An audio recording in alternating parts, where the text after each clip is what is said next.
Middle education के एक और नए वीडियो में आपका स्वागत है। पूरे YouTube चैनल में आपको आईटी का पेपर किसी भी यूट्यूबर द्वारा प्रोवाइड नहीं किया गया है। एंड फाइनली मिडिल एजुकेशन आपके सामने आईटी का 101% एकदम असली प्रश्न पत्र लेकर के आ चुका है। मैं आपको बता देता हूं, हिंदी हो, अंग्रेजी हो, गणित हो, विज्ञान हो, सामाजिक विज्ञान हो, जितने भी विषय हैं सारे के सारे question paper with solution set number A and set number B upload कर दिया गया है। लेकिन अब कहीं ना कहीं प्रश्न फंसी आईटी में कि आईटी का क्या होगा। तो आपके आईटी के लिए मैं आईटी का प्रश्न पत्र लेकर के आ चुका हूं, जो कि स्कूल स्तर पर बनाया जा रहा है आपका पेपर। जी हां, आपने सही सुना, इस बार आईटी का पेपर भोपाल से नहीं भेजा गया है और ये आपके ही स्कूल का पेपर है। ऐसा है कि एक पेपर को बना दिया गया है और आसपास के स्कूल में उसे शेयर किया गया है। मतलब ऐसा कह सकते हो कि एक पेपर से 4 से 5 जिले में सेम टू सेम देखने को मिलेगा। इस प्रकार से बना है आईटी का पेपर। तो हो सकता है कि आप इस वीडियो को देखो और आपके जिले में क्वेश्चन पेपर देखने को ना मिले।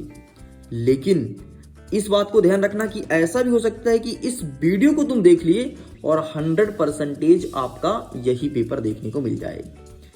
अगर आप सागर जिले के आसपास के विद्यार्थी हैं तो 200% यही पेपर आएगा। इस बात को तुम नोट डाउन कर लो, दिमाग में बैठा लो। अगर सागर जिले के आसपास का बोला हूं तो सागर के आसपास जो आपका छतरपुर हो गया और जितने भी जिला हैं तो उसके आसपास के विद्यार्थी तो यही का यही प्रश्न पत्र आएगा। इस बात को नोट डाउन कीजिए और इसे अच्छे से पढ़ लीजिए। चलिए स्टूडेंट्स, हम फटाफट देख लेते हैं किस प्रकार से आईटी में क्वेश्चंस पूछे गए हैं। अब आप परेशान मत होना कि सर मेरे जिला का लेकर के आओ, आप पढ़ लीजिए। आपके जिला में बहुत सारे क्वेश्चन सेम टू सेम देखने को मिलेंगे। अरे हम कह रहे हैं कि 100% नहीं आएगा तो 70 से 80% तो आएगा ना, तो पढ़ने में क्या बुराई है। चलें फिर स्टार्ट करते हैं। देखिए, निर्देश में कहता है कि प्रश्न 1 से लेकर के आपको 4 तक वस्तुनिष्ठ प्रश्न देखने को मिलेगा। प्रत्येक प्रश्न के लिए आपको 1 अंक मतलब 20 अंक दिया जाएगा टोटल। नेक्स्ट कहता है 5 से लेकर के 9 तक आपको अति लघु उत्तरीय प्रश्न जो कि 3 अंक का रहेगा, फिर 5 अंक का, फिर 7 अंक के प्रश्न रहने वाले हैं। प्रश्न क्रमांक 1 कह रहा है कि सही विकल्प चुन करके लिखो। पहला नंबर कहता है लिब्रे ऑफिस राइटर में टेम्पलेट क्या है, तो इसका सही आंसर लिखना है कि यह एक प्रकार का डॉक्यूमेंट है, अर्थात ऑप्शन नंबर सी आपका सही उत्तर हो जाएगा। आगे बढ़ते हैं। हमारा प्रश्न नंबर 2 कह रहा है इमेज फॉर्मेट में जेपीजी या जेपीईजी का अर्थ क्या होता है, तो इसका सही आंसर लिखना है आपको ज्वाइंट फोटोग्राफी एक्सपर्ट ग्रुप। इस प्रकार से आपका पहला वाला हो जाएगा। ठीक है, एक्सपर्ट ग्रुप। ठीक, यहाँ पे क्या लिखा है, ग्राफ लिखा है, तो ग्राफ नहीं ग्रुप होगा, इस चीज को ध्यान रखना। आगे देखते हैं। तीसरा नंबर कहता है संपूर्ण डॉक्यूमेंट को चुनने के लिए किस शॉर्टकट कुंजी का यूज करते हैं, तो Ctrl+A का यूज करते हैं डॉक्यूमेंट को चुनने के लिए।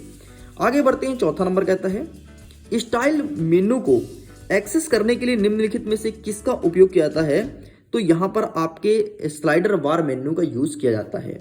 नेक्स्ट देखते हैं। 5वां नंबर, निम्नलिखित में से किस मेनू में ट्रैक विकल्प है, तो यहां पर आपको इंसर्ट लिखना है। इंसर्ट में ट्रैक विकल्प अवेलेबल है। इस प्रकार से ये भी पूरा कंप्लीट होता है। आगे देखते हैं। प्रश्न क्रमांक 2 कह रहा है कि अब हमें रिक्त स्थान की पूर्ति करना है। पहला नंबर कहता है स्टाइल का उचित उपयोग डॉक्यूमेंट में डैश डैश को बेहतर बनाने के लिए किया जाता है, तो रंग और छवि को बेहतर बनाने के लिए किया जाता है। नेक्स्ट कहता है कैरेक्टर स्टाइल को अक्सर डैश डैश में एकत्रित किया जाता है, तो यहां पर आपको टेक्स्ट स्टाइल में एकत्रित किया जाता है। नेक्स्ट कहता है पृष्ठ के पृष्ठभूमि में जो टेक्स्ट या इमेज धुंधली दिखाई देती है उसे क्या कहते हैं, तो उसे वाटरमार्क कहते हैं। और आप देख रहे होगे कि यहाँ पर आपके मिडिल एजुकेशन का वाटरमार्क और यहाँ पर वाटरमार्क लगा हुआ है, इवन बीच में भी लगा हुआ है। इसे वाटरमार्क कहते हैं जो धुंधली दिखाई देती है, क्लियर नहीं होती है। नेक्स्ट कहता है TOC का पूरा नाम क्या होता है, तो total organism carbon. TOC total organism carbon, organic total organic carbon हो जाएगा। नेक्स्ट कहता है राइटर में डिफॉल्टर टेम्पलेट होता है, तो एक दस्तावेज के रूप में खोली जाती है। राइटर में डिफॉल्टर टेम्पलेट को एक दस्तावेज के रूप में खोली जाती है। इस प्रकार से ये भी कंप्लीट होता है। अच्छा, इनका लिखित आंसर दूंगा, टेंशन मत लो। पीडीएफ भी मिलेगा, तो पीडीएफ का लिंक आपको मिलेगा वीडियो के डिस्क्रिप्शन बॉक्स में। ये देखो प्रश्न क्रमांक 1 का उत्तर एक स्टूडेंट द्वारा आंसर भेजा गया है। देखो ये है बेटा वाटरमार्क, ये देखो इसे कहते हैं वाटरमार्क। ठीक, नेक्स्ट ये रहा प्रश्न क्रमांक 2 का उत्तर, इसका भी स्क्रीनशॉट ले लीजिए। साइड करते हैं, नेक्स्ट क्वेश्चन देखते हैं। प्रश्न क्रमांक 3 कह रहा है कि हमें उचित संबंध मिलाना है। आइए देखते हैं। सबसे पहले गोल सिक, तो इसका हो जाएगा आपका रिवर्स ऑर्डर। नेक्स्ट कहता है second number data analysis software, तो ये हो जाएगा आपका एक्सेल। नेक्स्ट कहता है आपका कंसोलेटेड, तो इसका सही आंसर हो जाएगा 2 या अधिक सीटों का एक सीट में संयोजन। नेक्स्ट कहता है डिफॉल्ट फंक्शन इज कंसोलेटेड, तो इसका सही आंसर हो जाएगा आपका सम। और आपका जो अंतिम बचा है व्हाट इफ एनालिसिस टूल, तो इसका सही आंसर हो जाएगा व्हाट इफ फंक्शन। इस प्रकार से भी कंप्लीट होता है। इसका भी आंसर दिखा दूं बेटा, ये रहा आपके सामने, तो प्लीज आप इसका फोटो क्लिक कर सकते हैं। आगे बढ़ते हैं। नेक्स्ट कहता है प्रश्न क्रमांक 4, जिसमें कहता है कि सत्य असत्य का चयन कीजिए। पहला नंबर कहता है कंसोलेटेड फंक्शन का उपयोग 2 या अधिक सीट से जानकारी को एक ही सीट में संयोजन करने के लिए किया जाता है, तो बिल्कुल सत्य है। नेक्स्ट कहता है डेटा को दिखाने व तुलना करने के लिए कंसोलेटेड फंक्शन का उपयोग नहीं किया जाता, ये आपका असत्य है। नेक्स्ट कहता है व्हाट इट एनालिसिस टूल में एक एरो का उपयोग किया जाता है, असत्य है। नेक्स्ट कहता है स्प्रेडशीट का फाइल एक्सटेंशन होता है, बिल्कुल सत्य है। और एमएस एक्सेल का डाटा विश्लेषण उपकरण नहीं है, ये आपका असत्य है। इस प्रकार से आपका पहला और चौथा सत्य, बाकी पूरा असत्य है। इसका भी आंसर मैं लिखे दिखा देता हूं, टेंशन मत लो। आगे देख लेते हैं। प्रश्न क्रमांक 5 कह रहा है, लेकिन उसके पहले एक सेकंड, इसका आंसर आप देख लो, ये रहा। ठीक, चलिए आगे देखते हैं। प्रश्न नंबर 5 क्या कह रहा है हमारा कि लिब्रे ऑफिस में स्टाइल का क्या यूज होता है, तो ये रहा आपके सामने इसका 100% एक्यूरेट आंसर, यही आंसर आपको लिखना है। ठीक, साइड करते हैं। नेक्स्ट देखते हैं। प्रश्न क्रमांक 6 क्या कह रहा है, लिब्रे ऑफिस राइटर में TOC बनाने के स्टेप्स बताने हैं, तो इसका आंसर बेटा हमारे पास अवेलेबल नहीं है। स्टेप्स का आंसर यहाँ पर अवेलेबल नहीं है, तो प्लीज इसे हम स्किप करते हैं। ठीक है, इसका आंसर आप स्वयं फाइंड कीजिएगा। नेक्स्ट कहता है 7वां नंबर कहता है कि गोल सिक का लेबोरेटरी स्किल्स में क्या उपयोग है, लेबोरेटरी सिक में क्या उपयोग है, तो ये रहा आपके सामने, प्लीज आप इसका फोटो क्लिक कर लीजिए। आगे बढ़ते हैं। नेक्स्ट 8वां नंबर वेस यूजर इंटरफेस पर मेनू आइटम का नाम लिखिए, तो ये रहा भाई साहब मेनू आइटम का नाम, देखो यहाँ पे लिखा गया है computer operating system, hand tool, भारी मशीन संचालन, नियंत्रण और प्रक्रिया नियंत्रण, इतना शामिल होता है। आगे बढ़ते हैं। नेक्स्ट कहता है डेटा और सूचना में अंतर बताना है, तो ये रहा आपके सामने डेटा और सूचना में अंतर, इधर लिखना है डेटा, इधर लिखना है सूचना। ठीक, तो ये आपको लिखना है।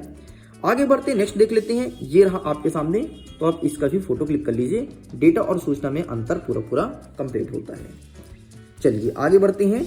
नेक्स्ट देखते हैं। नेक्स्ट हमारा कह रहा है लिब्रे ऑफिस राइटर में स्टाइल को कितने श्रेणी में बांटा गया है, ये प्रश्न क्रमांक 10वां है, तो ये रहा आपको इसके 5 श्रेणी में बांटा गया है, 5 कैटेगरी में। पहला हो गया पैरा स्टाइल, दूसरा हो गया कैरेक्टर स्टाइल, तीसरा हो गया फ्रेम स्टाइल। ठीक, ये आपको लिखना है, बस इतना ही अवेलेबल है, तो यही आपको लिखना है।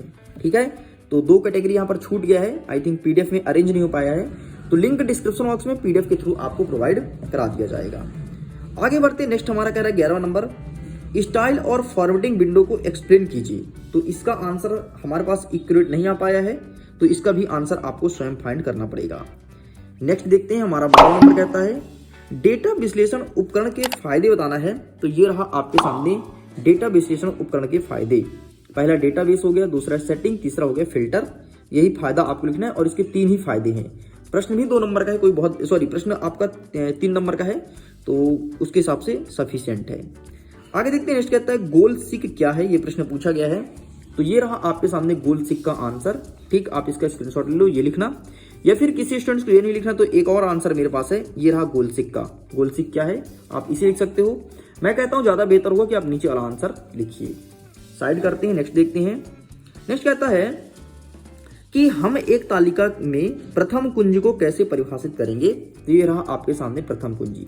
प्रथम कुंजी में एक या एक से अधिक विशेषताएं शामिल होती हैं, जिसमें संयोजन में तालिका के भीतर का रिकॉर्ड का अद्वितीय मान होना चाहिए। इस प्रकार से आपको पूरा लिखना है। साइड करते हैं। नेक्स्ट देखते हैं 15 नंबर फर्म एवं क्वेरी में अंतर बताइए, तो ये रहा आपके सामने फर्म और क्वेरी में अंतर, तो प्लीज आप इसका स्क्रीनशॉट ले लीजिए। ये रहा पहला, दूसरा, तीसरा, 3 ही अंतर लिखना है। प्रश्न आपके 3 नंबर का पूछा गया है। साइड करते हैं। नेक्स्ट कहता है 16वां नंबर 16 नंबर कहता है कि निम्नलिखित शब्दों को परिभाषित करना है। आपका डेटाबेस हो गया, डेटा अतिटेक हो गया और रिपोर्ट हो गया। ठीक, तो इन्हें परिभाषित करना है। तो आइए हम दिखा देते हैं डेटाबेस क्या होता है। तो ये रहा आपके सामने डेटाबेस। डेटाबेस आपको इस प्रकार से डिफाइन करना है, इतना आपको कम से कम लिखना पड़ेगा क्योंकि बड़े वाले प्रश्न 5-5 नंबर के प्रश्न हैं। नेक्स्ट देख लेते हैं, सेकंड नंबर का अवेलेबल नहीं है लेकिन रिपोर्ट है यहाँ पर। ठीक है, सेकंड नंबर भी आता डेटा अतिटेक, इसका आंसर नहीं है। थर्ड देख लो रिपोर्ट, तो इसका आंसर अवेलेबल है। गॉट इट, इसका ही फोटो क्लिक कर लीजिए। आगे देखते हैं 17 नंबर कहता है DVMS डेटाबेस मैनेजमेंट सिस्टम के लाभ बताना है। और कितने लाभ? कोई 4 लाभ बताना है। भाई 4 बोल दिया हमें, मतलब समझो सिक्योर कर दिया कि 4 ज्यादा नहीं लिखना है तो 4 ही लिखेंगे। लेकिन अगर 4 ना लिखा होता तो फिर कितने लिखते? 1 लिखते, 2 लिखते, 3 लिखते? तो ऐसा नहीं है। अगर 4 ना दिया होता तो ये देखते हैं कि प्रश्न कितने नंबर का। ये प्रश्न अगर 5 नंबर का तो हमें 5 लिखना होता, 7 नंबर का तो 7 लिखना होता। लेकिन यहाँ पर बोला 4 लिखिए, तो ये रहा आपके सामने। यह अधिकतम को नहीं होने देता, यह डेटा को अजोड़ रखता है, डेटा को साझेदारी की जा सकती है और उचित स्तर होता है। इस प्रकार से आपको लिखना है। आगे बढ़ते, नेक्स्ट कहता है प्रश्न क्रमांक 18 नंबर कहता है निम्नलिखित को समझाइए। 1 to 1, 1 to many और many to many। 1 to 1 reaction क्या होता है, 1 to many क्या होता है और many to many क्या होता है, ये रहा आपके सामने। 1 to 1 का मतलब होता है एक व्यक्ति एक डेटा को दूसरे व्यक्ति को भेजे, इसे कहेंगे 1 to 1। 1 to many क्या होगा कि एक व्यक्ति है और कई सारे व्यक्तियों को डेटा ट्रांसफर करे, उसे कहेंगे 1 to many। और many to many मतलब कई सारे व्यक्ति हैं और कई सारे व्यक्ति को डेटा ट्रांसफर कर रहे हैं, उसे कहेंगे many to many। जैसे मैं यहाँ पर यूट्यूब में वीडियो बना रहा हूँ तो ये कहलाएगा 1 to many, केवल मैं वीडियो बना रहा हूँ और कई सारे बच्चे देख रहे हैं। ठीक, तो ये रहा 1 to 1 का। भाई देख लो, इस प्रकार से आपको लिखना है। चित्र वित्र मत बनाना, कोई मतलब नहीं, केवल आपको डिफाइन करना है बेटा। इस प्रकार से आप डिफाइन करेंगे किसको, 1 to 1 को। आगे बढ़ते हैं, नेक्स्ट देख लेते हैं। 1 to 1 का पूरा हो गया ना एग्जाम्पल। ये रहा 1 to many के एग्जाम्पल्स आप देख सकते हैं। और आगे बढ़ते हैं, ये रहा many to many। ठीक, आपको इतना लिख के कंप्लीट करना है। साइड करते हैं, नेक्स्ट देखते हैं। 19 नंबर कहता है आपको कंसोलिडेटेड फंक्शन का उपयोग बताना है। ठीक, ये चीज पूछा गया है तो इसका आंसर आपको दिखा देते हैं। अच्छा, थोड़ी सी और है ना, रुको इसका भी देख लो। नहीं बेटा, इसका नहीं है, दूसरे क्वेश्चन का। ठीक है, नेक्स्ट कहता है 19 नंबर कंसोलिडेटेड फंक्शन का उपयोग बताइए, कहां इसका यूज करते हैं। तो ये रहा आपके सामने कंसोलिडेटेड फंक्शन का यूज, आप देख सकते हैं, इसका स्क्रीनशॉट ले लीजिए। ठीक, आगे बढ़ते हैं, नेक्स्ट हमारा 20वां नंबर जो कि अंतिम प्रश्न है। 20वां नंबर कहता है रिलेटिव एवं एब्सोल्यूट हाइपरलिंक के बीच में अंतर को बताइए। बहुत ही इंपॉर्टेंट प्रश्न है, आपके वार्षिक में भी देखने को मिलेगा। ये रहा आपके सामने, देख लीजिए। रिलेटिव एंड एब्सोल्यूट हाइपरलिंक के बीच अंतर पूरा लिखा गया है। तो इस प्रकार से आईटी पेपर का फुल सोल्यूशन प्रोवाइड करा दिया हूं। वीडियो पसंद आए तो वीडियो को लाइक कीजिए, अपने दोस्तों के साथ शेयर कीजिए। अगर आप पहली बार आए हैं मिडिल एजुकेशन चैनल को सब्सक्राइब जरूर कीजिएगा। मिडिल एजुकेशन ऐसे ही कंटेंट लेकर के आता है और जैसे ही कोई आईटी का कोई और पेपर आता है जो आपके स्कूल में देखने को मिलेगा वो मैं कवर करूंगा। इतना ही नहीं, अगर आप वार्षिक परीक्षा की बेहतरीन तैयारी करना चाहते हैं तो लिंक डिस्क्रिप्शन बॉक्स में है, जाइए जाकर के व्हाट्सएप ग्रुप में जुड़िए। वहां पर टॉपर सीरीज 2024 चलाया जा रहा है और बहुत सारे बच्चों को फायदा मिल रहा है, तो जाइए जाकर के जुड़िए। अगर वाकई आपको टॉप करना है तो टाइम पास करना है, वो ग्रुप आपके लिए नहीं बनाया गया है। बाकी मन में कोई क्वेश्चन है, मेरे से कुछ पूछना चाहते हो, बात करना चाहते हो तो इंस्टाग्राम पर मैसेज कीजिए, उसका लिंक डिस्क्रिप्शन बॉक्स में दिया गया है। मैं करता हूँ वीडियो के एंड। एग्जाम के लिए ऑल द बेस्ट, बाय।